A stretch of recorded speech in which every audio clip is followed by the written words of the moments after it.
Hey everybody, welcome to the channel. I just wanted to do a quick little update video of the coop and the chickens and where our ideas are going to the coop for this winter. We are going to keep the chickens and quail in here for this winter. This building that we built the coop on was an old garage, which you can see is coming apart. It's in rough shape, but it will work great for chickens. The chickens are not available to get to any of that stuff, so I mean it's no danger. As you can see, the chicken coop starts here. So this is like a little indoor area. When I come in the door, where we can put our shavings and our food and our medicine and all that kind of stuff is in here where they can't get to it. I'll just flip the camera around and I'll talk to you about some of the stuff. But this is the area that I'm going to turn the camera around to is going to be the new quail area. We're moving the quail from the garage from the house out to here, and I believe it would be a lot more beneficial. So I'll flip it around. So that's the door, the ramp that goes out to one of the areas that we had the chickens, as you could tell. But they won't be going back here this year before the snow flies probably, so it gives me time to get this all cleaned up and all the old wood burnt and all that. So you come into here, there's the kitties. Been keeping their food in here away from the dogs and any other animal. So they come out, I feed them at night before the chickens go to bed, and then in the morning they're waiting to get in here to eat more. So we got one of the quail pens in here.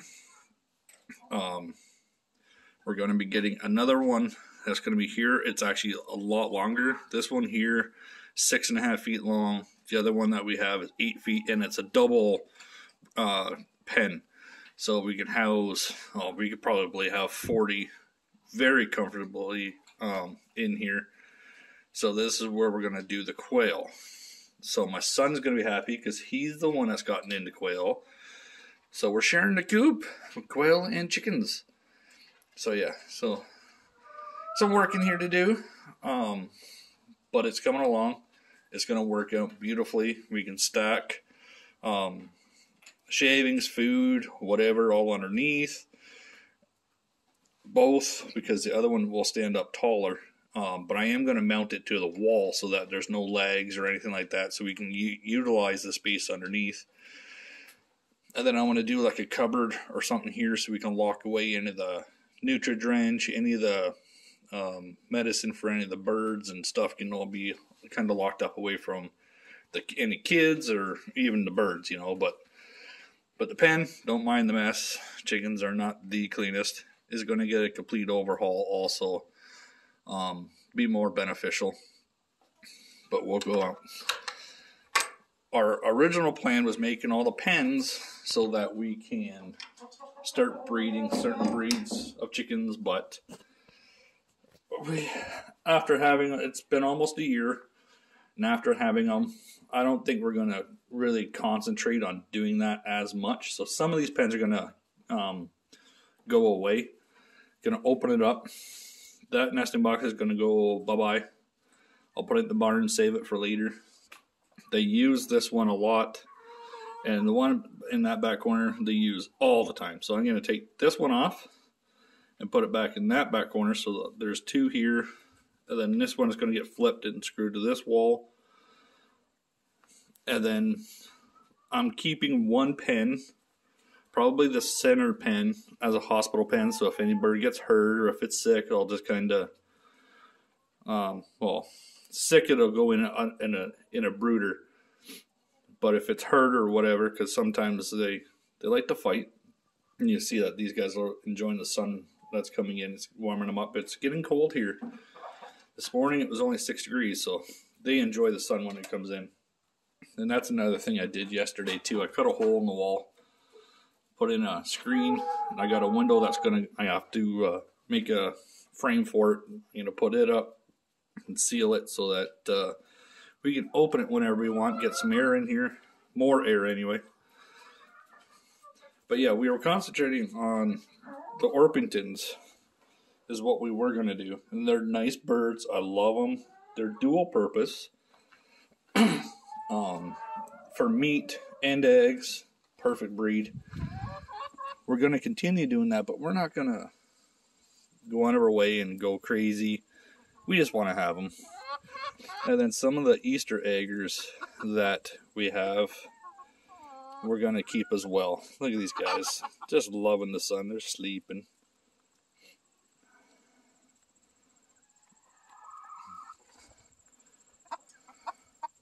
They're all down here. Now they see me, so they're coming running.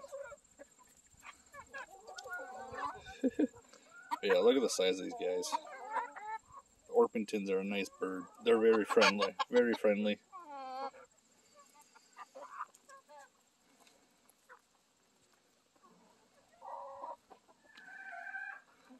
So yeah, so those are the plans for the coop. Going to put a few heat lamps in on this side. Obviously for the quail, they're a much smaller bird. They deserve to have a little bit of heat. Let me flip this back around. So yeah, so they deserve to have a little bit of heat. And since this side is going to stay pretty clean, because the quails don't really make much of a mess. You might get some shavings on the floor a little bit, and you know, what our idea is technically is keeping it as a safe zone. So I'm gonna actually put a heater in here, I think, this year, because last year we didn't have any heat in for our birds at all, and we didn't really have any loss. I think we only had three. Sorry about the camera. It's about 3 losses, I think, all of last year, which is pretty good, you know, considering a lot of the people I've talked to, you know, it happens a fair bit, and we got a rogue. Don't know how she got inside. She jumped the electric fence or went through it. Can never keep them in. But anyways, yeah, so we're going to put a heater in here, just like a space heater, just to help. Anything when it drops below like minus 35, I'll come out and I'll hook the heater up just to kind of help take the major chill off, because here in Hudson Bay, Saskatchewan, like it can get down to minus 40 to minus 45 some days. It's not often you get quite that cold, but last year I think we went about 2-3 weeks where it was minus 40, and there's no way I could touch, you know, steel latches, doorknobs, even the chicken wire if my hands were wet, because it was sticking and it would sting, it would hurt. So these guys deserve a little bit. So we're going to try to get that all wired up into the electrical box, get it done, and hopefully this year would be a little bit more success. Keep them comfortable for the cold days, and you know, once you get going with these guys, you got to keep them happy because they feed you. That's the point. Give them the best life you could possibly ever give them is the way to go. Not just shoving them in a barn and just leaving them and just coming out and just feeding water. That's it. Leave them. Who cares? No, that's not me. I want to take care of them, give them fresh water, give them fresh food, you know, help them be happy, you know, the best I can. And that's why, like, I'm going to put in, I'm going to go hunting in the bush. I'm going to find some natural logs with sticks and branches and stuff so that you can use them for roosts. And chickens like to play. They're nosy animals. They like to peck at everything. So give them that chance. Make them have fun. You know, no sense of being a grumpy gramps in the coop. I won't allow it. So that's a short video of what has been happening so far in the coop, and I hope that we're hoping to get the quails out here this weekend. That's the plan. Then we'll have a much better sense of setup and whatnot out here. So once it's completely set up and we have the birds in here and it's cleaned up more, sorry about the mess, but then I'm going to do another video and give you guys a tour of it. because I think the coop and that will look pretty cool when it's done. So you guys just wait and see the next video, because the next one, it should be done. And I think you guys will enjoy seeing how the birds get to live on the homestead here. So I appreciate you guys watching the videos. Make sure you like and subscribe. It would help me a lot. And I'll see you guys next time. Thank you.